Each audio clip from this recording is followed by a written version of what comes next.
Hello everyone, welcome to music theory classes. आज की class में हम पढ़ने वाले हैं स्वर के टॉपिक को। बिल्कुल जीरो लेवल से स्टार्ट करेंगे और अपर लेवल तक जाएंगे। जिस टाइप के आपके क्वेश्चंस पूछे जाते हैं कम्पिटिटिव एग्जाम्स में, नेट के एग्जाम्स पे, सारे उन टाइप्स पर आज चर्चा करेंगे। तो चलिए स्टार्ट करते हैं। आज हम पढ़ने वाले हैं स्वर की परिभाषा के बारे में, स्वर शब्द के प्रयोग के बारे में, कहाँ का प्रयोग होता है, स्वर श्रुति के बारे में, कौन कौन सा स्वर कितनी श्रुतियों का होता है, प्रयोग के आधार पर स्वरों के भेद के बारे में, वादी, संवादी, अनुवादी, विवादी, स्वर संवाद के बारे में, सामा सापा स्वर संवाद, 9 13 श्रुति अंतर का, 8 12 का। ठीक है, उसके बाद हम बात करेंगे विद्वानों और उनके स्वरों के बारे में कि किस किस विद्वान ने कितने स्वर दिए हैं, उसमें क्या क्या विशेष बातें हैं। ये इंपॉर्टेंट पॉइंट है इस टॉपिक का, यहाँ से ज़्यादातर आपके क्वेश्चंस बनते हैं। स्वरों की आंदोलन संख्या के बारे में बात करेंगे, उसके बाद स्वर अंतराल के बारे में, स्वर साधारण के बारे में, और उसके बाद फिर दक्षिण के स्वरों से तुलना, यह भी इम्पोर्टेंट है, यहाँ से भी आपके क्वेश्चन ज़्यादातर बनते हैं। ठीक है, भारतीय स्वर सप्तक, परियमन, प्रभाव, और लास्ट में बात करेंगे 3 छोटे छोटे टॉपिक हैं स्वरों के, कुल, जाति, रस, और उसके बाद करेंगे इंपॉर्टेंट क्वेश्चंस। तो सारे आपके जो स्वर के कंसेप्ट हैं, जितने भी सारे स्वर के कंसेप्ट हैं, आपके इस एक वीडियो में आज सारे क्लियर हो जाएंगे। तो चलिए स्टार्ट करते हैं। थोड़ा सा अपने बारे में बता दूं, मेरा नाम राहुल है और मैं पिछले साल से नेट, जेआरएफ और म्यूजिक के कॉम्पिटिटिव एग्जाम्स की कोचिंग दे रहा हूं। मेरे स्टूडेंट्स ने अभी नेट और एएमआरएस में अचीवमेंट हासिल की है।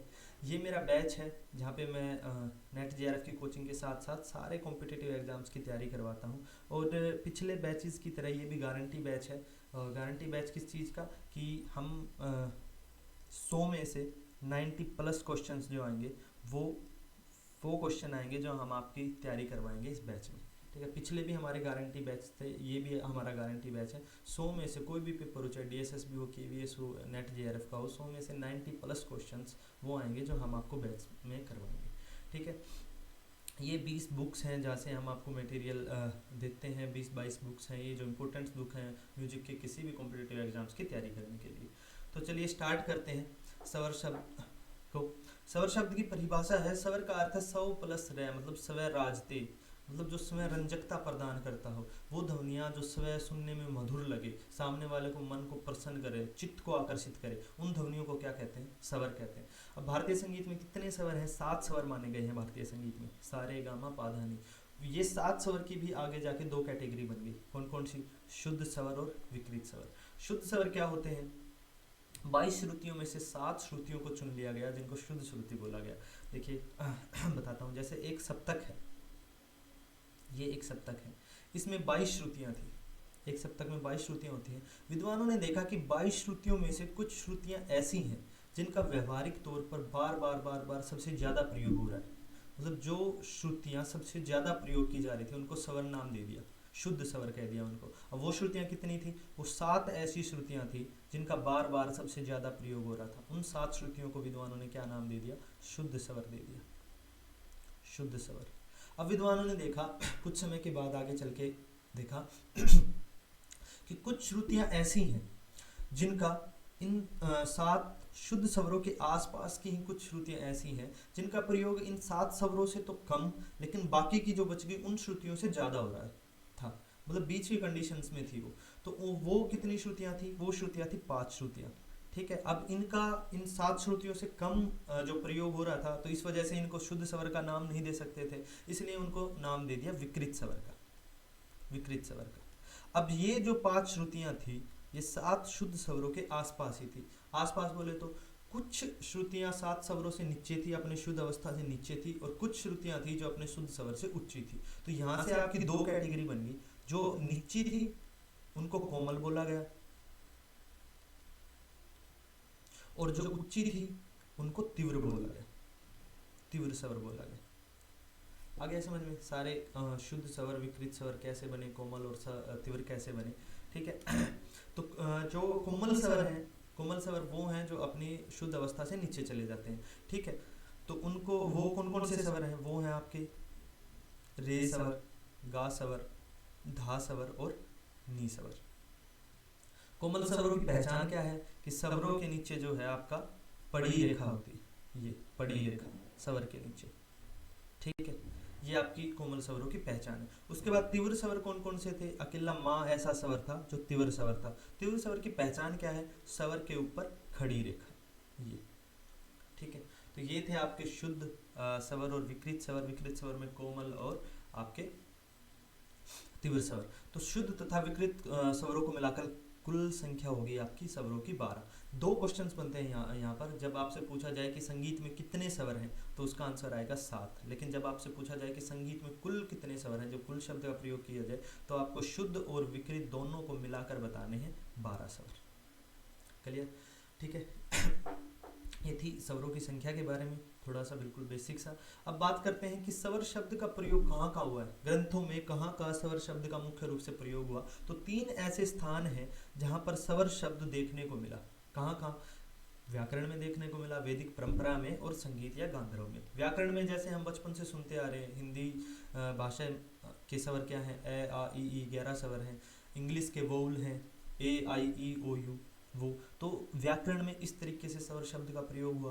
वैदिक परंपरा में कहाँ हुआ प्रयोग? वैदिक परंपरा में उदात, अनुदात और स्वरित, ये 3 संज्ञाओं को स्वर बोला गया। ये जो 3 स्वर थे, उदात, अनुदात, स्वरित, ये किसकी दृष्टि से थे? उच्चारण की दृष्टि से। मतलब जो उच्चे स्वर थे उनको एक कैटेगरी दे दी गई उदात, उच्चे स्वरों को उदात बोल दिया गया। जो नीचे स्वर थे उनको एक कैटेगरी दे दी गई अनुदात, उनको अनुदात बोल दिया गया। और जो बीच के स्वर थे, मतलब जो मध्यम के स्वर थे, उनको एक कैटेगरी में रख दिया गया और उस कैटेगरी को बोल दिया गया स्वरित। तो उच्चारण की दृष्टि से पूछे तो ये 3 स्वर हैं, उदात, अनुदात और स्वरित। उच्च स्वरों के लिए उदात, निच्चों के लिए अनुदात और बीच के मध्यम वालों के लिए स्वरित। ठीक है। अब ये जो स्वर थे उच्चे नीचे थे, ये एक दूसरे से कितने उच्चे नीचे थे, इनको भी दिखाने के लिए 7 संज्ञाएं थी। और 7 संज्ञाएं क्या थी? ये 7 स्वर थे। कुष्ठ, प्रथम, द्वितीय, तृतीय, चतुर्थ, मंदर और अतिस्वार्य, ये 7 स्वर थे। इन 7 स्वरों का प्रयोग जो है हमारा सामगान में किया जाता है। सामगान अपने आप में एक पूरा बड़ा टॉपिक है, उस पर अलग से वीडियो बनाएंगे। अभी इसी के बारे में पढ़े, स्वरों के बेसिक ही पढ़े। तो ये जो आपका स्वर है, ये 7 स्वर, ये अभी से थोड़े से डिफरेंट है। डिफरेंट कैसे हैं? इसमें जो कुष्ठ स्वर है ये सबसे ऊंचा स्वर है 7 स्वरों में, और लास्ट में जो अतिस्वार्य है वो सबसे नीचा स्वर है। ठीक है। अभी जैसे है, अभी हमारे यहाँ पे कुष्ठ की जगह सा स्वर होता है जो सबसे नीचा होता है, लास्ट में नी स्वर होता है जो सबसे ऊपर होता है। तो ये उससे थोड़ा सा अपोजिट है। तो वैदिक काल में ऐसे स्वर शब्द का प्रयोग किया गया। उसके बाद संगीत में जैसे सबको पता है 7 स्वर हैं, सा रे गा मा पा धा नी सा, और उनके बड़े नाम देखें तो षडज, ऋषभ, गंधार आदि उनके 7 स्वरों के रूप में स्वर शब्द का प्रयोग है। तो ये 3 स्थान थे जहाँ पे प्राचीन काल में ग्रंथों में स्वर शब्द का प्रयोग किया गया। उसके बाद बात करते हैं स्वर श्रुति की। स्वर श्रुति मतलब स्वर श्रुतियों से ही बनते हैं। पीछे जैसे समझाया था, बेसिकली 22 श्रुतियां थी, उनमें से जो ज्यादा यूज में आ रही थी उनको स्वर का नाम दे दिया गया था। तो स्वर बेसिकली कहाँ से बनते हैं? श्रुतियों से ही बनते हैं, स्वर श्रुति ही होती है। लेकिन हर स्वर कितनी श्रुति का होगा उसके लिए एक नियम बनाया हुआ है विद्वानों ने। वो नियम क्या है? वो नियम ये है कि 7 स्वरों में से सा, मा, पा और जो 3 स्वर हैं ये 4-4 श्रुतियों के होंगे आपके। सा, मा, पा। रे और जो धा है ये 3-3 श्रुतियों के होंगे। 3 श्रुतियों का रे, 3 श्रुतियों का धा। गा और नी जो स्वर है वो 2-2 श्रुतियों का होगा। 2 श्रुति का गा, 2 श्रुति का नी। टोटल आपकी हो गई 22 श्रुतियाँ। यही बताई थी एक सप्तक में कितनी श्रुतियाँ होती हैं? 22 श्रुतियाँ आपकी। क्लियर है? अब जो वैदिक पाठ था, वैदिक काल में जो संगीत था, उन पे जो कंपन किया जाता था स्वरों पे, वो ज्यादातर या बेसिकली किस पे किया जाता था? 3 श्रुतियों वाले स्वरों पर जो है कंपन किया जाता था। क्यों किया जाता था? क्योंकि 3 श्रुतियों वाले स्वरों पर कंपन करने से ऊपर चढ़कर 4 श्रुति में जाने में और 3 नीचे उतरकर 2 श्रुति में आने में स्वर का जो स्वर तत्व था वो बना रहता था, उसकी रंजकता बनी रहती थी, रंजकता खराब नहीं होती थी। ठीक है। तो ये था स्वर श्रुति। ये आपको याद रखनी है कि कौन कौन सी स्वर कितनी श्रुतियों के होते हैं। सामा पा 4-4 श्रुतियों की है, रे धा 3-3 श्रुतियों के हैं, और गा और नी जो है आपके 2-2 श्रुतियों के। उसके बाद बात करते हैं प्रयोग के आधार पर स्वरों के भेद। 4 भेद हैं, वादी, संवादी, विवादी और अनुवादी। क्या है? वादी स्वर वो स्वर होते हैं जिनका राग में सबसे ज्यादा प्रयोग किया जाता है। जैसे किसी राग में मा स्वर का सबसे ज्यादा प्रयोग है तो वो उस राग का वादी स्वर होगा। अब वादी स्वर इम्पोर्टेंट एक और रोल इम्पोर्टेंट अदा करता है, वो है गायन वादन के समय निर्धारण करने में। किसी भी राग का वादी स्वर को देखकर ये बता सकते हैं कि उस राग का समय क्या होगा, गायन और वादन का, गाने बजाने का समय क्या होगा। ये भी एक प्रॉपर अलग से कंसेप्ट है कि रागों का समय सिद्धांत कैसे फिक्स किया जाता है। अभी के लिए आप इतना पढ़े वादी स्वर में कि वादी स्वर रागों का समय बताने के लिए इम्पोर्टेंट है। उसके बाद है संवादी स्वर। संवादी स्वर वो होते हैं जो वादी स्वर के बाद इम्पोर्टेंट होते हैं, मतलब जिनका प्रयोग वादी स्वर से कम होता है। ठीक है, दूसरे नंबर पर जो स्वर यूज किए जाते हैं वो है संवादी स्वर। अब संवादी स्वरों के लिए एक नियम बनाया हुआ है 9 और 13 श्रुतियों का। क्या नियम है कि मान लो यहाँ पर आपका वादी स्वर है, ये आपका वादी स्वर है, तो इस वादी स्वर से 9 श्रुति की दूरी पर और इस वादी स्वर से 13 श्रुति की दूरी पर जो स्वर आएंगे वो आपके संवाद करेंगे, समाधि स्वर होंगे इस वादी स्वर से, इस वाले स्वर से। ठीक है, क्लियर। वादी स्वर से 9 श्रुति की दूरी पर और 13 श्रुति की दूरी पर जो स्वर आएंगे वो आपस में वो उस वादी स्वर के संवादी होंगे, संवाद करेंगे। क्लियर। उसके बाद है तीसरा स्वर विवादी स्वर।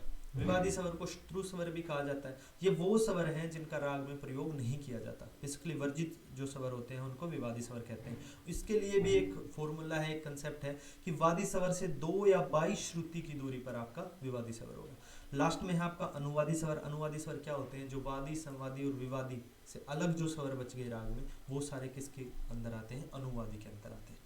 क्लियर। ये थे आपके प्रयोग के आधार पर स्वरों के 4 भेद, वादी, संवादी, विवादी और अनुवादी। उसके बाद बात करते हैं स्वर संवाद के बारे में। अभी मैंने बताया है कि 9 और 13 श्रुति अंतर का एक फॉर्मूला है कि वादी स्वर से 9 श्रुति की दूरी पर और 13 श्रुति की दूरी पर जो स्वर आएगा वो आपस में संवाद करेगा। ठीक है। अब स्वरों को अंतर को मापने का जो साधन है वो श्रुति। 9 और 13 श्रुतियों के अंतर पर संवाद होगा। ये बात बताई किसने है, 9 और 13 वाला फॉर्मूला दिया किसने है, वो भरत ने दिया है। ठीक है, चलो इसको देखते हैं थोड़ा सा। जैसे सा स्वर है, सा को हम वादी स्वर मानते हैं, तो सा स्वर से 9 श्रुति की दूरी पर 1 2 3 4 5 6 7 8 9 9वीं श्रुति पर क्या आया, माँ। ठीक है, तो सा और माँ आपस में क्या होंगे, संवादी होंगे। सा के साथ माँ संवाद करेगा 9 श्रुति पर, और 13वीं श्रुति पर 9 यहाँ तक हो गए, 10 11 12 13, 13वीं श्रुति पर आया पा स्वर, तो सा पा के साथ भी संवादी होगा, संवाद करेगा। क्लियर। किसी भी स्वर से जिसको वादी मानते हो उसके 9 श्रुति की दूरी पर और 13 श्रुति की दूरी पर जो स्वर आते हैं वो आपस में संवाद होते हैं। अब जो ये 9 श्रुति की दूरी है इसको क्या कहते हैं, 9 श्रुति अंतर संवाद को क्या कहते हैं, सा मा भाव कहते हैं, सा मा भाव। क्योंकि वादी को अगर सा माने तो 9 श्रुति की दूरी पर क्या आएगा, मा स्वर आएगा, तो इसको बोला गया सा और मा भाव। ठीक है। 13 श्रुति के जो दूरी है, अंतर है, उसको बोला गया सा पा भाव, सा पा भाव। क्यों, क्योंकि किसी भी स्वर को, वादी स्वर को मान लो सा मान लिया तो 13 श्रुति की दूरी पर आपका पा स्वर आएगा। ठीक है, तो ये सा मा और सा पा भाव दोनों इंपॉर्टेंट है, पूछे जाते हैं। क्लियर। अब ये जो फॉर्मूला दिया था 9 और 13 श्रुति वाला, ये दिया था हमारे भरत जी ने, आचार्य भरत ने। अब 2 विद्वान और हुए, कौन, पंडित सारंगदेव और दामोदर पंडित। उन्होंने क्या किया, उन्होंने 8 और 12 वाला फॉर्मूला दिया। इनकी 9 और श्रुति के स्थान पर उन्होंने 8 और 12 का फॉर्मूला दिया। कंसेप्ट वही है, चीज़ें वही हैं, चीज़ सारी सेम थी, बस उन्होंने एक्सप्लेन अलग अलग तरीके से कर दिया। जो भरत थे, भरत ने क्या बोला, भरत जी ने, कि वादी स्वर से 9वीं श्रुति पर, मतलब ये वादी स्वर से 9वीं श्रुति पर जो है और 13वीं श्रुति पर संवाद होगा, मतलब सा स्वर से 9वीं श्रुति पर और 13वीं श्रुति पर संवाद होगा। सारंगदेव ने और पंडित दामोदर ने क्या बोला कि वादी स्वर से 8 श्रुति के बाद, मतलब 8 श्रुति बीच में आ गई, 8 श्रुति के बाद जो स्वर आएगा, माँ स्वर आएगा, उसके साथ संवाद होगा। 12 श्रुति के बाद जो स्वर आएगा, मतलब 13वां स्वर आएगा, उसके साथ संवाद होगा। तो बेसिकली चीज वही है, उन्होंने बस एक्सप्लेन 2 अलग अलग तरीके से कर दिया। एक ने डायरेक्ट वो लास्ट वाली श्रुति को गिन लिया है, भरत जी ने 9वीं श्रुति का नाम दे दिया, और सारंगदेव और पंडित दामोदर ने क्या किया, लास्ट वाली श्रुति को, इनको गिना नहीं और ये बोल दिया कि 8 श्रुति के बाद जो स्वर आएगा और 12 श्रुति के बाद जो स्वर आएगा। ठीक है, तो ये वही है, 8 श्रुति के भाव को भी सामा भाव कहते हैं और 12 श्रुति वाले भाव को भी सा पा भाव कहते हैं। ठीक है, ये आपका दिया था शारंगदेव ने और पंडित दामोदर ने, और ये 9 और 13 वाला दिया था भरत जी ने। दोनों इंपॉर्टेंट कंसेप्ट हैं ये। ठीक है, सामा भाव, सापा भाव। ठीक है, ये करवा दिया आपका। अब 9 और 13 जो श्रुति अंतर है वो स्वर मान्य है। 8 और 12 से ज्यादा प्रचलित है, जो ज्यादा माना जाता है वो 9 और 13 को ज्यादा माना जाता है। वो तो स्वर मान्य है, स्वर प्रसिद्ध है। इसके अतिरिक्त भी दो संवाद ऐसे थे जो कहीं कहीं थोड़ा थोड़ा संवाद कर रहे थे। वो दो संवाद कौन से थे? 6 श्रुति के संवाद और 7 श्रुति के संवाद। वो क्या थे? जो भरत के स्वर थे, देखिए भरत ने 2 विकृत स्वर माने थे। अब भरत के स्वरों के बारे में आगे चर्चा करेंगे पूरे अच्छे से। अभी इतना मान लो, भरत ने 2 स्वर माने थे। दूसरी श्रुति पर था उनका काकली निषाद और 11वीं श्रुति पर था उनका अंतर्गंधार। ये 2 उनके विकृत स्वर थे, ठीक है। अब उन्होंने क्या कहा कि वादी स्वर से 7 श्रुति की दूरी पर, 7 श्रुति पर देखें तो 7 श्रुति की दूरी पर आएगा 11वां श्रुति, और 11वीं श्रुति पर स्वर कौन सा है? अंतर्गंधार। तो जो 7 श्रुति का अंतर हो गया वो कौन से भाव से हो गया? सा और गा भाव से। क्लियर? उसके बाद 6 श्रुति संवाद। 6 श्रुति पर क्या आया? 10वीं श्रुति। अब 10वीं श्रुति पर जो मानते थे वो साधारण गंधार मानते थे, साधारण गंधार। 9वीं श्रुति पर आपका शुद्ध गंधार है, 10वीं पर साधारण गंधार है, 11वीं पर अंतर्गंधार है। इस पर आगे चर्चा करेंगे। सारे कंसेप्ट अगर अभी समझ में नहीं आ रहे, साधारण गंधार क्या है, अंतर्गंधार क्या है, तो अभी आगे इस पर चर्चा होगी, ठीक है। तो ये 6 श्रुति का संवाद भी क्या हो गया आपका? सा गा भाव। क्लियर? 9 श्रुति का तो है ही सामा, क्लियर कर दिया, और 13 श्रुति के बाद का जो था सा पा भाव था। क्लियर? तो ये था आपका स्वर संवाद। एक चीज और रहेगी, आपको ये कंफ्यूजन ना हो। देखो, जो पुराने टाइम में जो श्रुतियों का स्थान था और जो आधुनिक टाइम पे जो श्रुतियों का स्थान था वो 2 अलग अलग था, ठीक है। भरत के टाइम पे या पुराने टाइम पे आदि पे जैसे एक स्वर की 4 श्रुतियां हैं, सा की 4 श्रुतियां हैं, तो सा का जो स्थान होगा, सा स्वर होगा, वो उसकी श्रुतियों पर अंतिम स्थान पर होगा, ठीक है। जैसे मा स्वर है, जैसे पा स्वर है, पा की 4 श्रुतियां हैं, ठीक है। तो पा का स्थान कहाँ होगा? पा स्वर बेसिकली कहाँ पे होगा? उसकी अंतिम श्रुति पर होगा। पा की श्रुति कौन कौन सी है? 14, 15, 16, 17। तो जो पा स्वर होगा वो बेसिकली कहाँ पे होगा? उसकी आखिरी श्रुति पर। ऐसे धा भी उसकी आखिरी श्रुति पर, ये 3 धा की श्रुतियां हैं। ये 2 नी की श्रुतियां, ये उसकी आखिरी श्रुति पर। माँ भी उसकी आखिरी श्रुति पर, ये 4 श्रुतियां हैं। गा उसकी आखिरी श्रुति पर, रे उसकी आखिरी श्रुति पर, ठीक है। तो पुराने टाइम पे नियम क्या था कि जिस स्वर की जितनी भी श्रुतियां हैं, चाहे किसी की 4 हैं, 3 हैं, 2 हैं, वो स्वर उन श्रुतियों में आखिरी वाली श्रुति पर बैठा हुआ होगा। अब भातखंडे जी ने ये नियम चेंज कर दिया। भातखंडे जी उन्होंने बोला नहीं, स्वरों को पिछली श्रुति से उठाओ और पहले नंबर पे लेके आओ। स्वर की 4 श्रुतियां थी, पहले ये 4थी श्रुति पर था, उन्होंने क्या किया? उठाकर पहली श्रुति पर लगा दिया। स्वर की 4 श्रुतियों में से रे की 3 श्रुति थी, पहले ये 7वीं श्रुति पर था, उन्होंने उठा के रे की पहली श्रुति पर बैठा दिया। ऐसे ही सारे स्वरों को उनकी आखिरी श्रुति से उठाकर पहली श्रुति पे उठा दिया, बैठा दिया। अब इससे क्या हुआ? इससे नए संवाद बन गए, ठीक है, नए संवाद बन गए। वो नए संवाद कौन कौन से बने देखते हैं। सा मा और सा पा का संवाद तो हम पढ़ चुके हैं, उसमें 9 और 13 श्रुति अंतर का संवाद है, और है सा मा में 9 और सा पा में 13। अब जब रे स्वर से देखें तो रे स्वर से 9 श्रुति पर जाएंगे तो 9 श्रुति के बाद आपका आएगा पा स्वर। 9 श्रुति के अंतर पर 1 2 3 4 5 6 7 8 9। तो रे और पा स्वर में क्या आ गया? 9 श्रुति का अंतर, और 9 श्रुति का अंतर क्या होता है? साम मा संवाद। क्लियर? अब रे श्रुति से आगे गए, 13वीं श्रुति पर आया धा स्वर। तो धा स्वर, तो रे और धा में कितनी श्रुति का अंतर हो गया? 13 श्रुतियों का। और 13 श्रुति के अंतर को क्या कहते हैं? सा और पा भाव।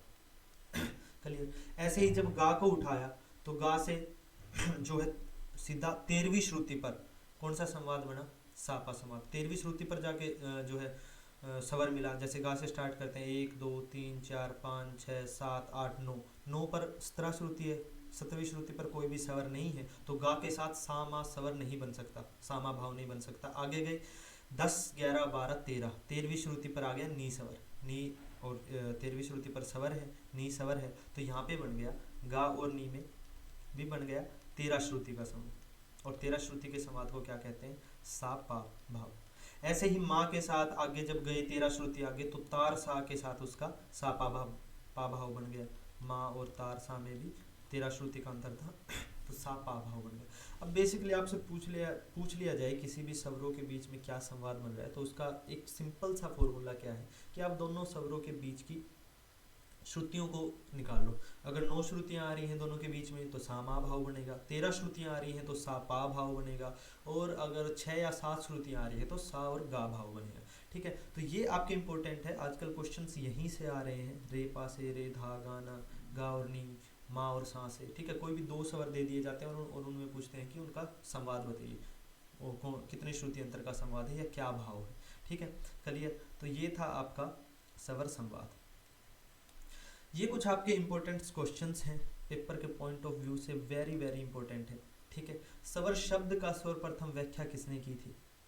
और जो स्वर शब्द है उसकी व्याख्या सर्वप्रथम किसने की थी? मतंग जी ने की थी। और मतंग ने अपने कौन से ग्रंथ में की थी? बृहदेशे। मतंग के ग्रंथ का नाम है बृहदेशे। यहाँ से आपके 2-3 चीजें कंसेप्ट क्लियर हो रहे हैं, एक विद्वानों के नाम और विद्वानों के ग्रंथ के नाम, क्योंकि ये क्वेश्चन देख के आपको डायरेक्ट विद्वान का नाम भी पूछ सकता है और डायरेक्ट आपसे उनके ग्रंथ का नाम भी दे सकता है, तो सारे विद्वानों के ग्रंथ के नाम भी याद होने चाहिए। तो मतंग ने की थी स्वर शब्द की सर्वप्रथम परिभाषा, किसके आधार पर की थी? व्याकरण के आधार पर की थी।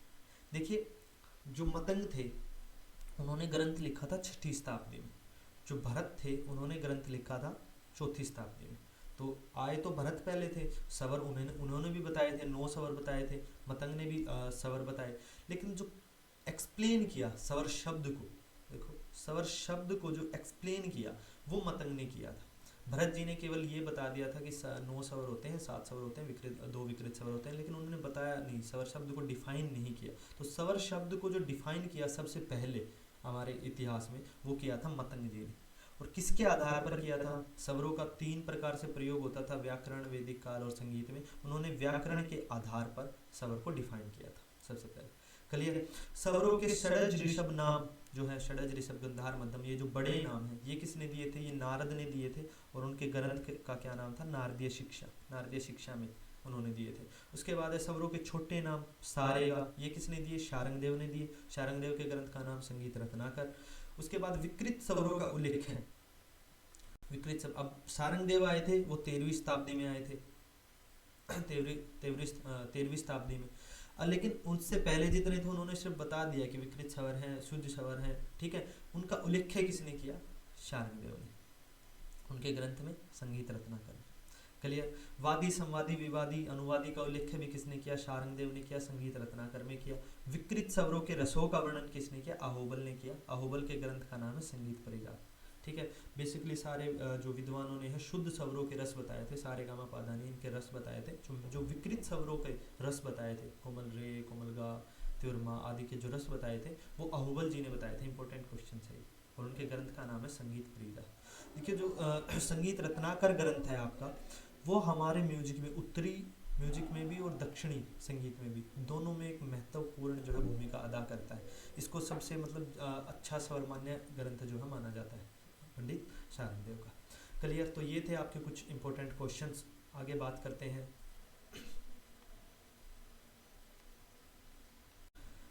अभी बात करते हैं विद्वान एवं उनके स्वरों के बारे में। ठीक है, तो किस किस विद्वान ने कितने स्वर दिए, इंपॉर्टेंट क्वेश्चन है ये, सबसे ज़्यादा इंपॉर्टेंट टॉपिक है ये, क्योंकि बेसिकली पेपर में करते क्या है कि आपको किसी भी विद्वान का नाम दे दिया और उसके बारे में पूछते हैं कि इसके कितने स्वर हैं। ठीक है, या स्वर दे दिए 12 स्वर हैं और 4-5 विद्वानों के नाम दे दिए और उसमें पूछते हैं कि किस विद्वान ने ये 12 स्वर माने हैं या पर्टिकुलर जो स्वर संख्या दी है वो मानी है।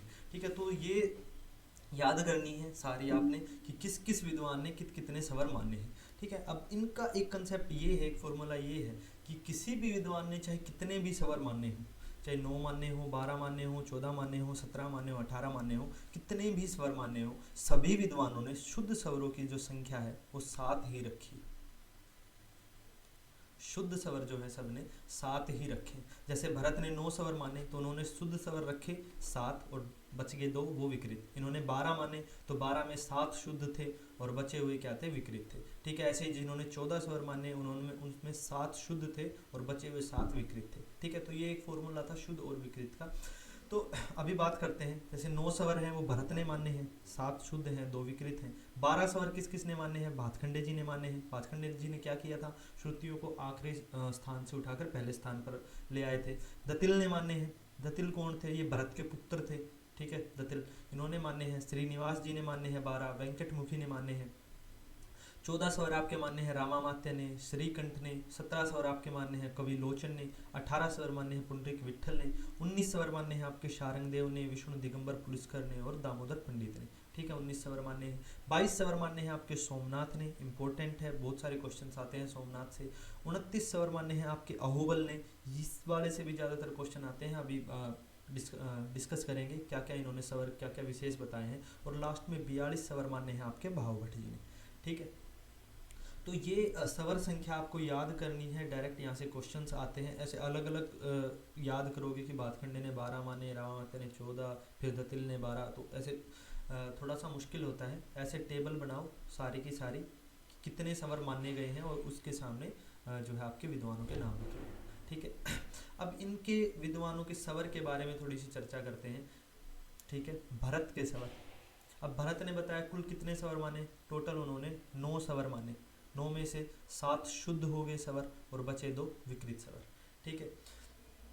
भरत ने स्वर शब्द की व्याख्या नहीं की, वो पहले बता चुके हैं। व्याख्या किसने की थी? मतंग ने की थी। अब भरत ने जो ये 9 स्वर माने थे वो किस में माने थे? नाट्य शास्त्र में। भरत के ग्रंथ का क्या नाम था? नाट्य शास्त्र। और नाट्य शास्त्र का दूसरा नाम क्या है? पंचम वेद। नाट्य शास्त्र को पंचम वेद के नाम से भी जाना जाता है। क्यों? नाट्य शास्त्र क्या है?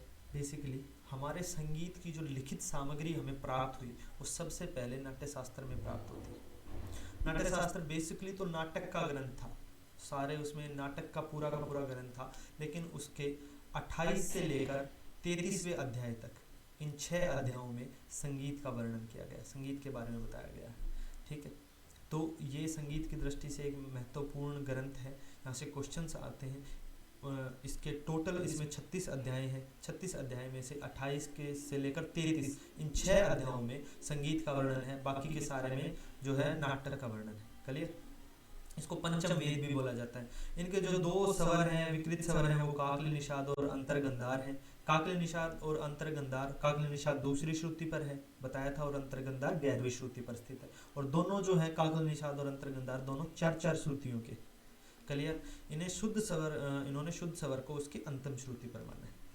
क्लियर? ये थे भरत के स्वर। भरत के स्वरों से रिलेटेड जो क्वेश्चन थे, इंपॉर्टेंट क्वेश्चन जहाँ से क्वेश्चंस आते हैं वो। उसके बाद बात करते हैं अहोबल के स्वर की। अहोबल के स्वर थोड़े से हैं। अब देखो, पंडित अहोबल ने कुल 29 स्वर माने, ठीक है। 29 स्वर में से 7 शुद्ध स्वर निकल गए, वो तो कांस्टेंट रहेंगे सबके 7 स्वर। उसके बाद बच गए 22 विकृत स्वर। अब 22 विकृत स्वरों में इन्होंने क्या किया? 8 जो थे कोमल स्वर थे और 14 आपके तीव्र स्वर थे। ये आपको याद होने चाहिए, यहाँ से डायरेक्ट क्वेश्चंस आते हैं कि कोमल स्वर कितने थे और तीव्र स्वर कितने थे। देखो अभी समझाते हैं। शुद्ध स्वर हो गए आपके 7, बचे आपके 22 में से 8 कोमल स्वर थे और 14 जो थे तीव्र स्वर थे। अब कोमल और तीव्र स्वरों के लिए उन्होंने क्या रूल रेगुलेशन बनाए थे, क्या फॉर्मूला बनाया था, वो देखिए। माने कोई आपके ये स्वर है, ये स्वर जब एक श्रुति नीचे जाएगा, एक श्रुति ये नीचे चला गया, तो इस स्वर का नाम होगा कोमल, इसको कोमल स्वर बोलेंगे, ठीक है। जब ये 2 श्रुति नीचे जाएगा, यहाँ पे इस कंडीशन को बोलेंगे पूरव। क्लियर? और ये जो कोमल और पूरव थे, ये कितने स्वर थे? ये 4 स्वर थे, रे, गा, धा और नी। ये जो 4 स्वर थे ये नीचे 2 अवस्थाओं तक जा सकते थे। तो टोटल कितने स्वर हो गए आपके? 8। क्लियर? जो आपके स्वर थे 8 कोमल स्वर थे, वो कैसे आए? एक स्वर नीचे उतरा कोमल, 2 स्वर नीचे उतरा पूरव। और ये कौन कौन से स्वर उतरे थे? रे, गा, धा और नी। ये 4 स्वर उतरे थे, 2 अवस्थाएं नीचे उतरे थे, टोटल हो गए 8 स्वर। तीव्र स्वर के बारे में उन्होंने क्या कहा था कि मान लो ये कोई स्वर है, ये जब एक श्रुति ऊपर चढ़ेगा तो इसको नाम दिया जाएगा तीव्र, ठीक है। जब 2 श्रुति ऊपर चढ़ेगा तो इसको बोला जाएगा तीव्रतर, तीव्रतर, ठीक है। जब ये 3 श्रुति ऊपर जाएगा ये स्वर, उसको बोलेंगे तिवर्तम,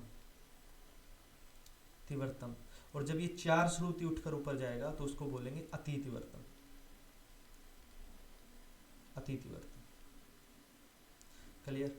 अब ये जो कंडीशंस थी तिवर, तिवर्तर, तिवर्तम और अति तिवर्तम की, ये किन किन स्वरों पर लागू होती थी? ये 5 स्वरों पर लागू होती थी। रे गा धानी तो थे ही उनमें, बीच में 5 स्वर और ऐड हो जाएगा, रे गा धा और नी, बीच में 5 स्वर और आ गया। इन 5 स्वरों पर में ये 14 स्वर बनते थे। ये 14 स्वर कैसे बने वो बताता हूँ। ये अवस्थाएं जो तिवर की अवस्थाएं थी कहाँ कहाँ पे थी? रे गा पा और धा और नी की। अब कौन सा स्वर कितना ऊंचा गया था उसका भी याद रखने का एक तरीका है। रे और धा है जैसे आपस में संवादी है, सामा भाव है। रे दिखने में 2 के जैसा है, ये 2 के जैसा है, तो रे और जो धा स्वर है वो 2-2 श्रुति ऊपर चढ़े, 2-2 श्रुति ऊपर चढ़े, मतलब तिवर रे और तिवर्तर रे, तिवर धा और तिवर्तर धा। क्लियर? उसके बाद आपका गा स्वर, रे के बाद गा स्वर आता है। गा स्वर अकेला ऐसा स्वर है जिन्होंने पूरी 4 अवस्थाएं प्राप्त की, पूरी 4 श्रुति ऊपर तक गया। तो रे कितनी श्रुति ऊपर चढ़ा? 4 श्रुति ऊपर चढ़ा। ठीक है, तिवर्गा, तिवर्तरगा, तिवर्तमगा और अति तिवर्तमगा, 4 श्रुतियां ऊपर चढ़ा। उसके बाद स्वर कौन कौन से बच गए? पा और नी स्वर बच गए। ठीक है, तो 2 आ चुका, 4 आ चुका। तो जो पा और नी स्वर है वो कितनी श्रुतियां ऊपर चढ़े? 3-3 श्रुतियां ऊपर चढ़े। क्लियर? मतलब तिवर्णी, तिवर्तनी, तिवर्तम नी। ठीक है, और अति तिवर्तम तक गया था केवल गा स्वर। क्लियर? अब इन्होंने 2 इंपॉर्टेंट पॉइंट यहाँ पे बताए हैं। उन्होंने क्या बोला? उन्होंने कि जो अहोबल ने पंचम जो स्वर है, पा जो स्वर है, पा, उसको तिवर मध्यम कहा है। तिवर मध्यम मतलब मध्यम का ही ऊपर वाला, चढ़ा हुआ मध्यम पा स्वर होता है। सही बात है, माँ के बाद ही पा होता है, तो माँ को अगर चढ़ाते जाएंगे तो पा स्वर में पहुंच जाएगा। यही बात अहोबल ने कह दी कि उन्होंने पंचम को तिवर मध्यम मानना है। देहवत को क्या मानना है? देहवत को पूर्व निषाद मानना है। मतलब निषाद जब 2 श्रुति नीचे आ जाए, पूर्व, 1 श्रुति नीचे उतरा कोमल, 2 श्रुति नीचे उतरा आपका पूर्व। ठीक है, तो निषाद जब 2 श्रुति नीचे आ जाए तो उसको शुद्ध देहवत हो जाता है उनका। ठीक है, तो देहवत को उन्होंने शुद्ध निषाद बोला। ये दोनों इंपॉर्टेंट पॉइंट है, याद रखने। अब यहाँ से बात करें तो यहाँ से हो गए टोटल 2 और 2 4, यहाँ से हो गए 4, यहाँ से हो गए, और 3 और 3 6 यहाँ से हो गए। तो टोटल कितने हो गए? 14 स्वर ये हो गए। 14 ये तिवर स्वर हो गए। ठीक है, 14 ये तिवर स्वर हो गए, 8 ये कोमल स्वर हो गए, टोटल आपके विकृत स्वर हो गए 22 स्वर। क्लियर? सारे कोमल और विकृत स्वर, अहोबल जी का सारा कंसेप्ट। ठीक है, इन्होंने भी 22 श्रुतियां ही मानी है। 1 श्रुति उठे, कोमल, पूरव, तिवर, तिवर्तम, ये सारा पढ़ा दिया है। इनका एक इम्पोर्टेंट पॉइंट ये है, अहोबल जी ने क्या किया था? अहोबल जी ने सर्वप्रथम वीणा के तार पर माप द्वारा स्वरों की स्थापना की थी। मतलब क्या है? मतलब ये है कि उन्होंने एक तार लिया, वीणा का तार लिया। ठीक है, उन्होंने उसके तार के माप के द्वारा ये बता दिया कि कोई एक तार लीजिए, उसके बिल्कुल बीच में, तार के बीच में तार सा आ जाएगा, उसके इस वाले के बीच में माँ आ जाएगा। ठीक है, ये पूरा प्रॉपर अलग से एक टॉपिक है, वीणा के तार पर स्वरों की स्थापना। ठीक है, तो ये जो कंसेप्ट दिया था सबसे पहले, ये किसने दिया था? अहोबल जी ने दिया था, कि तार के माप के हिसाब से स्वरों को निकालना। ठीक है, ये अहोबल ने दिया। अब इसी को आगे जो थोड़ा सा और ज़्यादा एक्सप्लेन किया, थोड़ा पूरा साइंटिफिक तरीके से बताया, वो बताया था श्रीनिवास जी ने। उन्होंने क्या किया? ये जो तार था इसकी लंबाई बता दी और प्रत्येक स्वर को इंच में बता दिया। इन्होंने तार की लंबाई नहीं बताई, उन्होंने सिर्फ ये बोला कि एक तार लीजिए, उसके बिल्कुल बीच में ये होगा। कितना तार लेना, कितना बड़ा लेना, कितना छोटा लेना, उसके बारे में नहीं बताया। श्रीनिवास जी ने उस तार की लंबाई के बारे में बता दिया, और उन्होंने कितना बताया? 36 इंच इस तार की लंबाई बताई थी, कि जो तार लेना है वो 36 इंच का लेना है। अब 36 इंच में बिल्कुल बीचों बीच 18 इंच पे आपका क्या होगा? तार सा होगा, 9वीं पे आपका माँ होगा, 12वीं पे 12 इंच पे आपका पा स्वर होगा। ठीक है, तो ये आगे पूरा वीणा के उस पर जो टॉपिक आएगा स्वरों पर, उसकी बात करेंगे, वीणा के दंड पर स्वरों की स्थापना माप द्वारा। ठीक है, तो ये अहोबल जी ने सबसे पहले माप के द्वारा स्वरों की स्थापना की थी। इंपॉर्टेंट पॉइंट है, क्वेश्चंस पूछे जाते हैं। ठीक है, तो ये थे आपके अहोबल के स्वर। उसके बाद बात करते हैं रामामात्य के स्वर। रामामात्य ने 14 स्वर माने थे, 7 शुद्ध हैं, 7 विकृत हैं। इन्होंने भी वीणा प्रकरण में इन सभी स्वरों को वीणा के दंड पर स्थापित करके दिखाया था। अहोबल ने सर्वप्रथम किया था, रामामात्य ने भी करके दिखाया था। ठीक है, उसके बाद है नारद के स्वर। ठीक है, नारद का जो ग्रंथ है कौन सा है? नारदीय शिक्षा। नारदीय शिक्षा के अनुसार सामग्राम का जो स्वरूप है वो इस प्रकार है, मा गा रे सा धा नी पा। अब ये मा गा रे सा है, ये साम स्वरों की, वेणु के स्वरों से अगर सामान्यता करें, वेणु क्या था? वेणु वो है जिससे वीणा मिलाई जाती है, वीणा मिलाई जाती है, जिससे वीणा ट्यून की जाती है, उससे क्या, उसे को क्या कहते हैं? वेणु कहते हैं। क्लियर? अब साम के स्वरों से इन स्वरों को करें तो जो कुष्ट है वो किसके समान है? माँ के समान है। प्रथम है गा के समान है, द्वितीय रे के समान है, तृतीय सा के समान है, चतुर्थ धा के समान है, और जो मंद्र है वो नी के समान है, और अतिस्वार्य है वो पा के समान है। क्लियर? जो मैंने बताए थे कुष्ट, प्रथम, द्वितीय, तृतीय, वो किसके समान है? पहला स्वर मा गा रे सा धा नी पा। ये थोड़ी सी टाइपिंग मिस्टेक है, ये जो धा नी और पा है ये आपके मंद्र सप्तक के, धा नी और पा। ठीक है, अब मैंने बताया था ये जो सप्तक है ये आज के सप्तक से थोड़ा सा उल्टा है। अब देखिए उल्टा कैसे है? ये जो स्वर है ये सबसे ऊंचा है, सबसे ऊंचा है, क्योंकि उसके बाद तो हम डिसेंडिंग ऑर्डर में जा रहे हैं यहाँ तक, और उसके बाद आ गए मंदर स्वर। ये स्वर है ये सबसे नीचा है। क्लियर हुआ? कैसे बताया था कि पहले वाला जो कुष्ट स्वर है वो सबसे ऊंचा कैसे है, और अतिस्वार्य स्वर है वो सबसे नीचा कैसे है। क्लियर? ठीक है, नारद ने आर्चिक, गाथिक, सामिक, उदात, अनुदात और सवरित आदि स्वरों के बारे में बताया। उदात, अनुदात, सवरित के बारे में हम पढ़ चुके हैं। उच्चारण की दृष्टि से थे, उच्च स्वरों को उदात, नीचों को अनुदात और बीच वालों को सवरित बोल दिया। अभी आर्चिक, गाथिक क्या है? आर्चिक गाथिक कौन कौन से थे?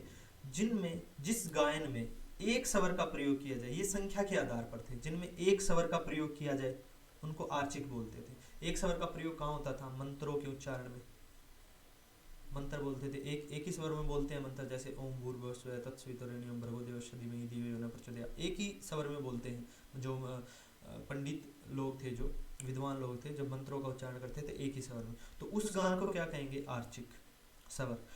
गाथिक में 2 स्वरों का प्रयोग किया जाता था, मतलब किसी की गाथा गाने में 2 स्वरों का प्रयोग किया जाता था। सामिक में, सामगान में 3 स्वरों का प्रयोग किया जाता था। वो 3 स्वर कौन कौन से थे? उदात, अनुदात और सवरित। ठीक है, तो संख्या की दृष्टि से आर्चिक, गाथिक, सामिक, और इन्हीं के आगे जाके 4 स्वरों का जिसमें प्रयोग हुआ उनको सवरित बोला गया। 5 वालों को षडज, और 5 वालों को जो है आपका ओडव, 6 वालों को षाडव, और 7 वालों को आपका संपूर्ण बोला गया। ठीक है, ये तो उन्होंने, नारद जी ने बताया था आर्चिक, गाथिक और सामिक के बारे में। क्लियर? इन्होंने सामग्राम और श्रुति जाति का आदि का भी वर्णन किया है। ये इंपॉर्टेंट पॉइंट है। श्रुति जाति, हमारी जो 22 श्रुतियां हैं उसकी जातियां होती हैं, 5 जातियां, दीप्ता, आयता, करुणा, मृत्यु, मद्दा। उसके बारे में किसने बताया था? नारद जी ने बताया था। ये श्रुति वाले कंसेप्ट में पूरा हम क्लियर कर लेंगे अच्छे से, श्रुति वाला टॉपिक जब पढ़ेंगे। ठीक है, तो ये थे हमारे नारद के स्वर। उसके बाद बात करते हैं बाजखंडे के स्वर के बारे में। उन्होंने 12 टोटल स्वर बताए थे, जिनमें 7 शुद्ध थे, 5 विकृत थे। इन्होंने क्या किया था? स्वरों को उनकी पहली श्रुति पर उठा के रख दिया था, आखिरी श्रुति से। और इन्होंने विकृत स्वरों का एक नियम बनाया था। क्या नियम बनाया था? कि जिस श्रुति पर शुद्ध स्वर होगा उससे तीसरी श्रुति पर जाकर उसका विकृत स्वर होगा। क्लियर? ये 2-3 बातें भातखंडे जी के स्वरों की थी। उसके बाद है श्रीनिवास के स्वर। श्रीनिवास ने क्या किया था? श्रीनिवास ने भी 12 स्वर बताए थे। ठीक है, इन्होंने गा और नी विकृत होने पर तिवर गा और तिवर नी कहा थे। मतलब इनके जो गा और नी थे शुद्ध अवस्था में, नीची अवस्था में थे। जब वो विकृत होंगे तो वो नीचे कोमल नहीं जाएंगे, ऊपर जाएंगे, तिवर गा और तिवर नी होंगे। ठीक है, इन्होंने वीणा के तार पर स्वरों की स्थापना की, और वीणा के तार का जो माप दिया था वो 36 इंच दिया था। क्लियर? ये थे श्रीनिवास जी के स्वर। अब बात करते हैं स्वरों की आंदोलन संख्या के बारे में। आंदोलन संख्या बेसिकली क्या होती है? जैसे सा की आंदोलन संख्या 240 है। इसका मतलब क्या है? इसका मतलब क्या है कि जब सा को हम बजाएंगे किसी तार पर, वीणा के तार पर, जो तार है वो 240 बार हिलेगा, 240 बार आवर्ती करेगा वो तार। ठीक है। रे को जब बजाएंगे तो 270 बार करेगा, गा को बजाएंगे 300 बार, माँ 320, पा 360, धा है वो 2 है। हिंदुस्तानी संगीत में जो धा की आवर्ती मानी जाती है आंदोलन संख्या वो 405 मानी जाती है। और जो पाश्चात्य संगीत है, वेस्टर्न का संगीत है, उसमें जो हमारी धा की आंदोलन संख्या मानी जाती है वो 400 मानी जाती है। उनके धा और हमारे धा में थोड़ा सा डिफरेंस है, बाकी के जो 6 स्वर हैं वो सेम है। धा में थोड़ा सा है, हमारा धा थोड़ा सा उनके धा से ऊंचा है, उनका थोड़ा सा नीचा है, ठीक है। तो हमारे धा की हिंदुस्तानी जो है संगीत है उसमें धा की आंदोलन संख्या 405 होगी और वेस्टर्न में 400 होगी, नी की 450 और तार सा की 480 होगी। क्लियर। अब इसमें एक चीज है, जो मध्य सप्तक के जो स्वर है और जो तार सप्तक के स्वर है, अब मध्य सप्तक के सा की 240 है तो ठीक इससे दुगनी उसके तार सप्तक की होगी 480, ठीक है। ये देखो मध्य सप्तक के सा की 240 है, तार सा की 480, इससे दुगनी होगी क्योंकि स्वर भी दुगना उच्चा है ना। मध्य सप्तक का सा, तार सप्तक के सा, दुगना उच्चा हो गया तार सप्तक का सा, तो इनकी आंदोलन संख्या भी इससे दुगनी होगी, ठीक है। और रे मध्य सप्तक का रे 270 का है तो तार सप्तक का कितना होगा, 540 का होगा, ठीक है। मंदर सप्तक के निकालने हो इससे डिवाइड कर दो, इसका आधा कर दो, 240 का आधा कर दो, ठीक है। तो ये बीच वाले मध्य सप्तक का आप लोग याद कर लो, ये बहुत इंपॉर्टेंट है आपको अगर स्वर अंतराल निकालना हो। इवन वीणा के जो दंड पर माप के द्वारा जो स्वर निकाले गए थे उनको भी एक मैथ का फॉर्मूला है, उनको भी हम आंदोलन संख्या से निकाल सकते हैं कि वो स्वर कितने इंच पर है। सा 18 इंच पर है, ठीक है, माँ इतने इंच पर है, पा 12 इंच पर है, वो भी हम आंदोलन संख्याओं की सहायता से निकाल सकते हैं। तो ये तो बहुत इंपॉर्टेंट है स्वरों की आंदोलन संख्या याद करना, ठीक है। सिंपल सी है, सा से स्टार्ट होती है 240, 270, 300, 320, 360, 405, 450 और 480, ठीक है। उसके बाद ये है कोमल स्वरों की आंदोलन संख्या। चलिए, ये तो आपको नॉर्मली हर बुक्स में मिल जाएंगे, लेकिन क्वेश्चंस जो आते हैं टिपिकल वो यहाँ से आते हैं कोमल स्वरों की, और ये हर बुक में नहीं दे रखा है, ये जो है आपके कोमल स्वर। तो कोमल स्वर, कोमल रे की आवृत्ति क्या होगी, 254, ये ऐसे लिखा हुआ है 254 सही 2/17, ठीक है, ये ऐसे लिखा हुआ है।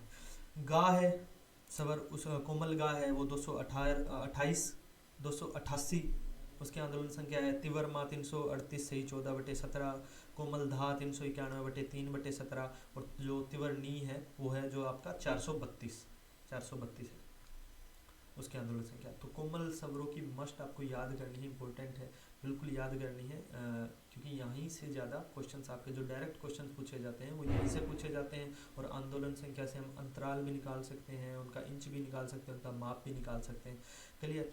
और एक थोड़ी सी कॉमन सेंस ये है कि अगर कहीं पे आपका आ जाए, किसी उसमें पेपर में आ जाए कि कोमल रे की आंदोलन संख्या बताओ, कोमल गा की बताओ, और अगर आपको शुद्ध की पता है तो उससे जैसे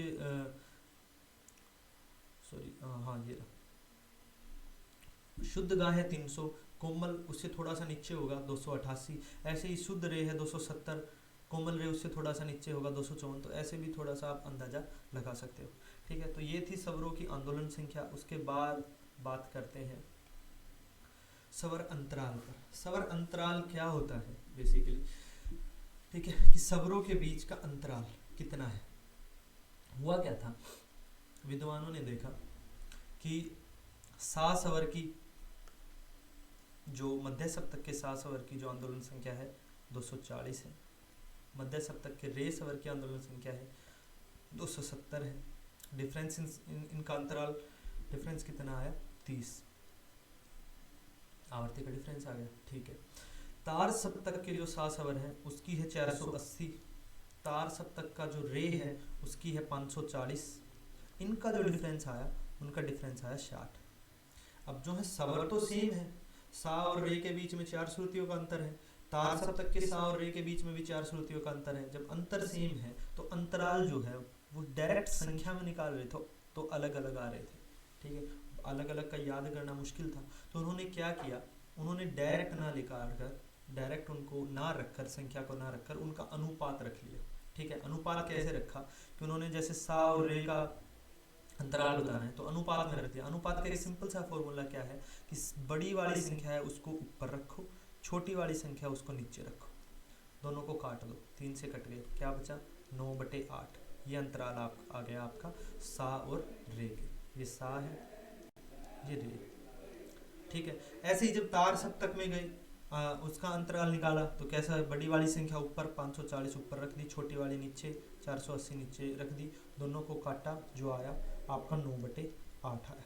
अब जो अंतराल आया अनुपात में निकालने पर वो सेम अंतराल आ रहा था, फिर वो हर सप्तक में सेम आ रहा था। डायरेक्ट ऐसे संख्या के रूप में लिखेंगे, नेचुरल नंबर के रूप में लिखेंगे तो अलग अलग आ रहा था हर सप्तक में, जितना ऊपर बढ़ते जाएंगे ये गैप उतना बढ़ता जाएगा। तो उन्होंने अंतराल को अनुपात में लिख लिया, ठीक है। तो अनुपात में जो है सारा आपका अंतराल सेम आ रहा था, ठीक है। तो ये होता है सवर अंतराल। अब ये निकाला कैसा जाएगा, आपको किसी भी सवर की पूछ लिया जाएगा कि सा और गा में कितना है, सा और धा में कितना है, रे गा में कितना है। तो अगर आपको आंदोलन संख्या पता है, आंदोलन संख्या याद है, तो डायरेक्ट उसको बड़ी वाली संख्या को ऊपर लिखो, छोटी वाली को नीचे लिखो, उनको डिवाइड कर दो और जो आए वही आपका उनका अंतराल आ जाएगा। क्लियर, ये था आपका सवर अंतराल, ठीक है। अब सवर अंतराल दो प्रकार से होते हैं, सवर अंतराल के भी दो टाइप हैं। दो टाइप कौन कौन से हैं, ये दो टाइप हैं। एक तो सा स्वर से प्रत्येक स्वर, सा से रे, सा से गा, सा से मा, सा से पा, धा, सा से धा, सा से और नी, सा स्वर से प्रत्येक स्वर का अंतराल। और दूसरा स्वरों का आपस में आपसी अंतराल, सा से रे का, रे से गा से मा से पा से धा से नी का और नी से ऊपर वाले सा का, ऐसे दो स्वरों का आपसी अंतराल। तो स्वर अंतराल कितने प्रकार के हैं, दो प्रकार के, ठीक है। अब इन दोनों प्रकार पर बात करते हैं, तो यही है, ठीक है। सा का हुआ 240/240, एक आंसर आएगा, पाश्चात्य में भी हिंदुस्तानी में भी। सा से रे पे गए, वही फॉर्मूला यूज किया, सा से गा पे गए, वही फॉर्मूला यूज किया, बड़ी वाली संख्या को बड़ी वाली आंदोलन संख्या को ऊपर लिखा, छोटी वाली को नीचे लिखा, डिवाइड किया, 5/4 आ गया। ऐसे सा से मा पे गए, सा से पा पे गए, सा से धा पे गए। तो ये सारे आपके जो थे सा स्वर से अंतराल थे, ठीक है। ये इतने सारे नंबर याद करने के बजाय है आप आंदोलन संख्या याद कर लो, फॉर्मूला मैंने आपको बता दिया है, डायरेक्ट जो भी पेपर में आए उसको निकाल के देख लो, ठीक है। ये था सा स्वर से प्रत्येक स्वर की अंतराल। दूसरा है सा स्वर से आपस में सारे स्वरों का आपसी अंतराल, ठीक है। सा से रे का, रे से गा से मा से पा का, इनका भी फॉर्मूला वही है। किन्हीं भी, जैसे मा और पा का पूछ लिया, किन्हीं भी दो स्वर का पूछा, ऊपर वाले स्वर को जो बड़ी है, बड़े स्वर को ऊपर रखो, बड़ी संख्या को, छोटी संख्या को नीचे रखो, डिवाइड कर दो, जो भी आएगा आपका वो अंतराल आ जाएगा, ठीक है। अब ये जो अंतराल आए, जो आपके डिवाइड करने पर आपस में स्वरों के अंतराल आए, वो मुख्य रूप से 3 अंतराल हमारे सामने आए। कौन से, ये टाइपिंग मिस्टेक है, 9/8 आएगा, ठीक है। तो वो 3 अंतराल मेन क्या थे, एक तो 9/8 का था, दूसरा 10/9 का था, और तीसरा था जो 16/15 का था। तो जो सबसे बड़ा अंतराल था वो 9/8, इसको गुरु स्वर कहते हैं। और इसी को भरत ने क्या कहा था, 4 श्रुति वाला, चतुश्रुतिक। जो बीच का अंतराल था जिसको लघु स्वर कहते हैं, उसको भरत ने क्या कहा था, 3 श्रुतिक। और जो छोटा था, सबसे छोटा अंतराल था 16/15 का, उसको क्या कहते हैं, अर्ध स्वर कहते हैं, उसको भरत ने क्या कहा था, 2 श्रुतिक स्वर का था। देख लो आप, जो 9 अंतराल आया वो कहाँ पे आया, 4 श्रुतियों के अंतर, जहाँ पे 4 श्रुतियों का अंतर है वहाँ आया है। सा और मा में, मा और पा के बीच में, पा और धा के बीच में, ठीक है। तो सा मा पा जो बड़े स्वर हैं, 4 श्रुति वाले, उनका अंतराल क्या होगा, 9/8। उसके बाद जो 3 श्रुति वाले हैं, कौन कौन से, रे हैं और धा है, उस पर क्या आएगा, 10/9। और बच गए 2 श्रुति वाले, गा और नी, उस पर क्या आएगा, 16/15। क्लियर आपका।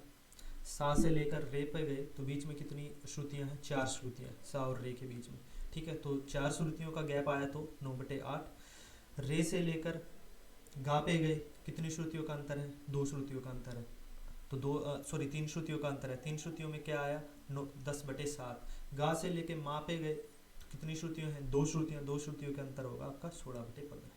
क्लियर, ये थे आपके स्वर अंतराल। उसके बाद बात करते हैं स्वर साधारण की। स्वर साधारण क्या होता है, देखो स्वर साधारण वो होता है, ये कोई स्वर है, ठीक है। जब ये स्वर अपनी शुद्ध अवस्था से थोड़ा ऊपर चला गया, थोड़ा ऊपर चला गया और थोड़ा सा नीचे चला गया, एक या दो श्रुति, एक या अधिक श्रुति ऊपर या नीचे चला गया, लेकिन वो अगले स्वर की अवस्था में पहुंच ना पाया, तो उस टाइम पे जो स्वर की कंडीशन होगी उसको क्या बोलेंगे, उस टाइम पे जो कंडीशन होगी उसको स्वर साधारण बोलते हैं।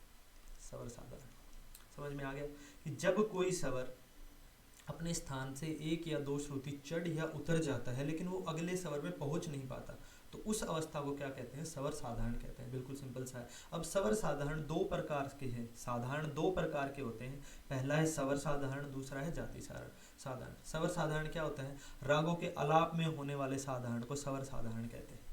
जब हम आलाप करते हैं रागों में तो कई बार ऐसी कंडीशन आती है कि हम एक स्वर से ऊपर चले जाते हैं, नीचे चले जाते हैं, लेकिन अगले स्वर तक नहीं पहुंच पाते हैं, तो उस कंडीशन को क्या कहते हैं, स्वर साधारण। जाति साधारण क्या होते हैं, जाति के अंतर के समान जो पाया जाता है उसको जाति साधारण कहते हैं। ठीक है। अब शारंगदेव है, उन्होंने चार साधारण माने हैं आपके, अंतर, काकली, षडज और मध्यम। ठीक है।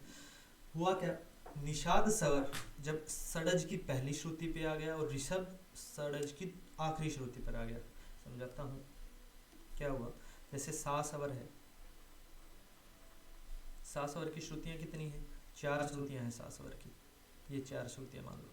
तो जो नी स्वर था वो षडज की पहली श्रुति पे आ गया, यहाँ पे आ गया, यहाँ पे आके डेरा जमा लिया। उसके पीछे जो रे स्वर है वो उठ के इसकी आखिरी श्रुति पर आ गया, यहाँ डेरा जमा लिया, तो बीच में क्या बच गया, सा स्वर। तो ये जो कंडीशन होगी ये षडज साधारण कहेंगे इसको, षडज साधारण, क्योंकि बीच में सा फंस गया, आगे से भी हमला पीछे से भी हमला, बीच में क्या आ गया आपका षडज साधारण। ठीक है। निषाद स्वर जब षडज की पहली श्रुति पे आ जाए, ऋषभ षडज की अंतिम श्रुति पर आ जाए, उस कंडीशन को क्या कहेंगे, षडज साधारण। ठीक है।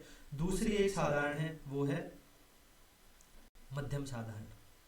मध्यम साधारण, मध्यम साधारण के साथ भी यही हुआ, ये मा स्वर था, बीच में माँ की चार श्रुतियां थी, एक दो तीन चार, गा स्वर इसकी पहली पे आ गया, पा स्वर इसके पीछे से आखिरी पे आ गया। ठीक है। बीच में माँ को ले लिया, आगे पीछे दोनों तरफ से हमला। ठीक है। तो बीच में जो मा स्वर है वो आपका बन गया मा साधारण, मध्यम साधारण। क्लियर, साधारण क्लियर हुआ। बिल्कुल आसान आसान से टॉपिक है। अब एक चीज ये है कि केशिक निषाद क्या होता है, और दूसरा इसमें है साधारण गंधार। साधारण गंधार क्या होता है, इस चीज के बारे में थोड़ा सा देखते हैं, इंपॉर्टेंट पॉइंट है। क्या था कि जो शुद्ध गंधार था या शुद्ध निषाद था वो कितनी श्रुति पे था, शुद्ध निषाद था आपका दूसरी श्रुति पर, 22वीं श्रुति पर, 22वीं श्रुति पर था आपका शुद्ध नी, शुद्ध नी। ठीक है। और भरत ने विकृत जो नी माना था काकली निषाद, वो कौन सी श्रुति पे माना था, दूसरी श्रुति पर, काकली निषाद। ठीक है। क्या हुआ, जब शुद्ध नी एक श्रुति ऊपर चढ़ के आया, पहली श्रुति पे आया, एक श्रुति ऊपर आया, तो वो कौन सा नी हो गया, केशिक नी बन गया, केशिक निषाद। जब दो श्रुति ऊपर चढ़ के गया तो काकली निषाद। क्लियर, इंपॉर्टेंट है ये, केशिक निषाद के बारे में पूछा जाता है। शुद्ध नी जब अपनी शुद्ध अवस्था से एक श्रुति ऊपर गया तो केशिक निषाद बन गया, दो श्रुति ऊपर गया तो काकली निषाद बन गया। ठीक है। ऐसे ही गंधार है, गंधार का जो शुद्ध स्थान है वो 9वें स्थान है, एक श्रुति ऊपर गया 10वीं पे गया तो साधारण गंधार बन गया, साधारण गंधार। जब दो श्रुति ऊपर गया 11वीं श्रुति पर गया तो अंतर गंधार बन गया, अंतर गंधार आपका। क्लियर है। भरत के दो विकृत स्वर कौन से थे, काकली निषाद और अंतर गंधार। कैसे बने, कैसे कैसे ऊपर चढ़ते गए। ठीक है। ऐसे क्वेश्चन पूछे जाते हैं कि नी जब एक स्थान ऊपर जाएगा तो कौन सा स्वर आएगा, गा जब एक स्थान ऊपर जाएगा तो कौन सा स्वर आएगा। ठीक है। तो गा एक स्थान ऊपर गया तो साधारण गंधार, नी जब एक स्थान ऊपर गया तो केशिक निषाद होता है। ठीक है। ऐसी सा जब एक परमाणु श्रुति नीचे उतरता है तो उसको च्युत षडज कहते हैं। ठीक है। ऐसे ही माँ स्वर है, जब माँ एक, साधारण दो स्वरों पे थे, षडज पे और मध्यम पे, सा एक श्रुति नीचे उतरा च्युत षडज, माँ एक श्रुति नीचे उतरा च्युत मध्यम बोलते हैं उसको। क्लियर है। ऐसे ही गा अपने स्थान से एक श्रुति ऊपर चढ़ा तो साधारण गंधार, दो श्रुति ऊपर चढ़ा तो अंतर गंधार। क्लियर। अब है दक्षिण के स्वरों से तुलना। हमारे दक्षिण के स्वरों में एक मेन बात क्या होती है, दक्षिण के स्वरों में, दक्षिण के स्वरों में कोई भी स्वर कोमल नहीं होता, कोई भी स्वर कोमल नहीं होता। हमारे यहाँ पे जैसे हमारे स्वरों की सबसे जो नीची अवस्था है वो कोमल अवस्था को माना जाता है, शुद्ध अवस्था वो बीच की अवस्था है और सबसे ऊंची अवस्था को तीव्र कहते हैं। लेकिन दक्षिण के स्वरों में कोमल अवस्था होती ही नहीं है, उनकी जो सबसे नीची अवस्था है वही जो है शुद्ध स्वर होती है, शुद्ध स्वर। इंपॉर्टेंट पॉइंट है कि दक्षिण भारत के संगीत में कोई भी कोमल स्वर नहीं होता, उनकी शुद्ध स्वर ही सबसे नीची अवस्था होती है। चलिए अब इसी से हमें जहाँ से डायरेक्ट क्वेश्चंस आते हैं कि क्वेश्चंस ऐसे आएंगे कि मान लो हिंदुस्तानी स्वर में जो शुद्ध रे है वो दक्षिण के किस स्वर के समान है, शुद्ध कोमल धा है हिंदुस्तानी संगीत का, वो दक्षिणी संगीत के कौन से स्वर के समान है। आपके डायरेक्ट ऐसे क्वेश्चन आते हैं। अब इनको सोल्व करने का एक तरीका मैं बताता हूँ आपको, क्या है इनको याद करने का तरीका। अब हमारे हिंदुस्तानी स्वर है वो 12 स्वर है, दक्षिण में भी 12 स्वर है। 3 स्वर तो कैसे आपको क्लियर करने हैं, सा स्वर, पा स्वर, क्लियर, वो दोनों सेम रहेंगे। सा और पा अचल है, सा भी वही रहेगा, दक्षिण में भी सा रहेगा, पा जो है वो भी दक्षिण में पा रहेगा। 2 स्वर कंप्लीट हो गए। यहाँ पे करते हैं सा और पा, सेम सिचुएशन रहेगी। जो हिंदुस्तानी में सा है दक्षिण में भी सा रहेगा, हिंदुस्तान में जो पा है हिंदुस्तानी संगीत में दक्षिण में भी पा रहेगा। ठीक है, उसके बाद आते हैं माँ स्वर का। माँ स्वर शुद्ध माँ वहाँ के भी शुद्ध माँ के समान है, हिंदुस्तानी संगीत का शुद्ध माँ दक्षिणी संगीत के शुद्ध माँ के समान है।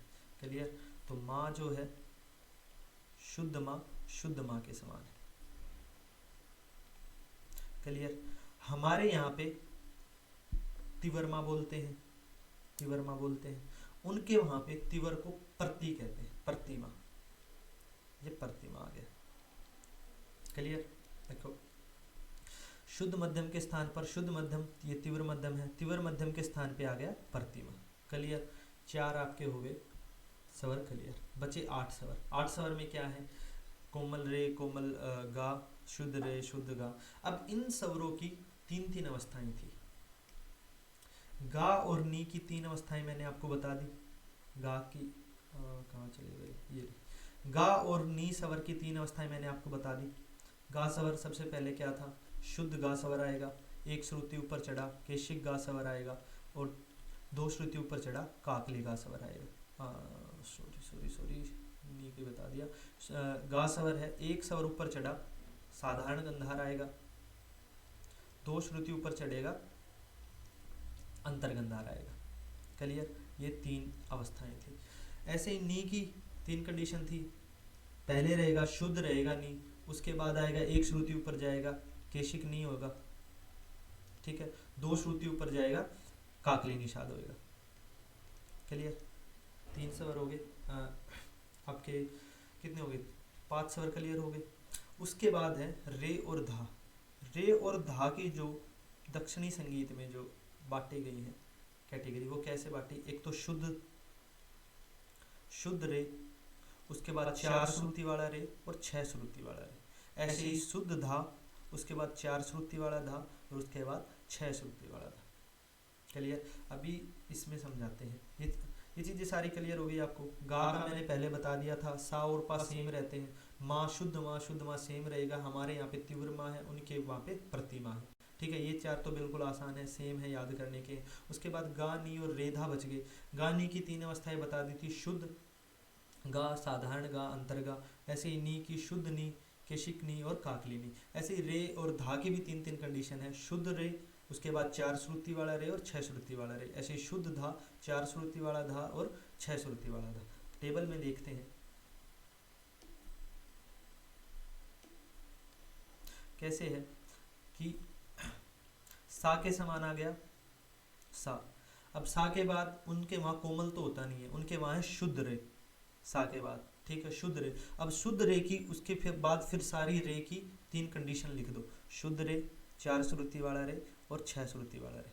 क्लियर है। उसके बाद कोमल स्वर होता नहीं है, तो शुद्ध स्वर के बाद आएगा आपका शुद्ध गंधार, शुद्ध के बाद शुद्ध गंधार। फिर गंधार की 3 सिचुएशन लिख दो, शुद्ध गंधार, साधारण गंधार, अंतर गंधार।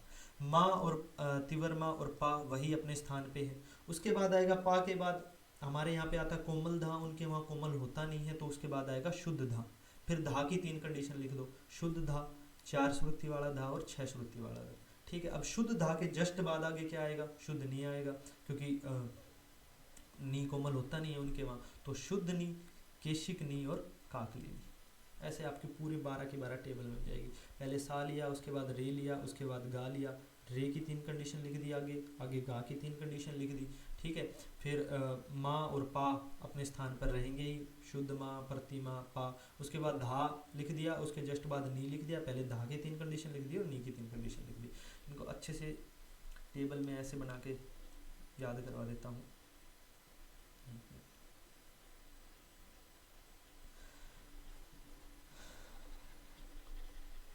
देखो यहाँ पे हमारा सा उनके सा के बराबर, क्लियर।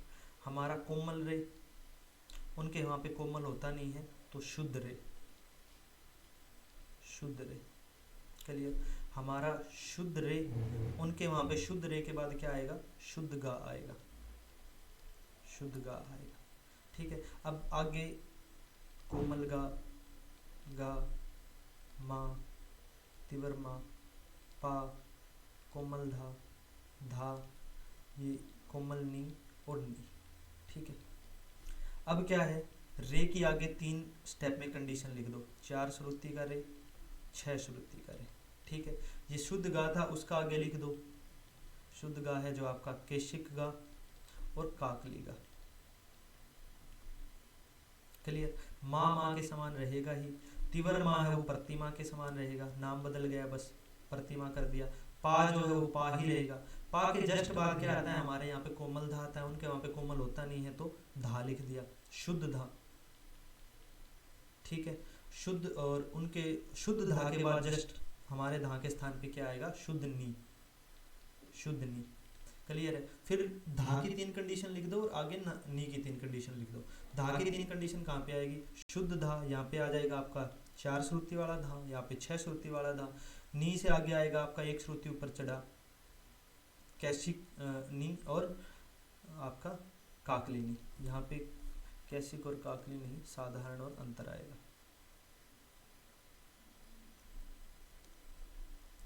साधारण और अंतर, कंफ्यूजन रहती है इनमें बड़ी सी, ठीक है।